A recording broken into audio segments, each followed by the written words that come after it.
Hiponatremie sau pseudohiponatremie.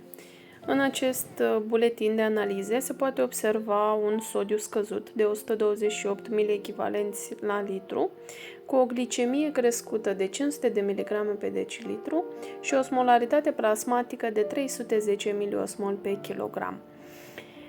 În condițiile de hiperglicemie, poate fi prezentă o pseudohiponatremie, deoarece glucoza este un osmolit activ, iar atunci când este în exces în sânge, undeva o glicemie la peste 180-200 de mg pe decilitru, devine osmotică activă, adică glucoza atrage apă din compartimentul intracelular în extracelular pentru a dilua osmolaritatea. Astfel, volumul plasmei crește, dar cantitatea de sodiu rămâne aceeași, adică concentrația aparentă de sodiu scade.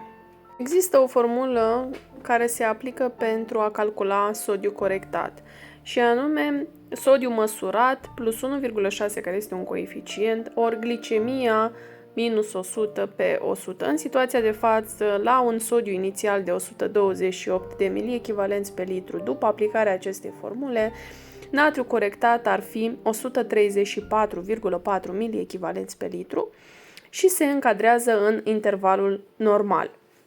De ce este important? Pentru că nu se tratează cu clorură de sodiu 3%, pentru că nu este o hiponatremie veritabilă, se tratează cauza și odată cu tratamentul cauzei, adică hiperglicemiei, valoarea sodiului va reveni la normal.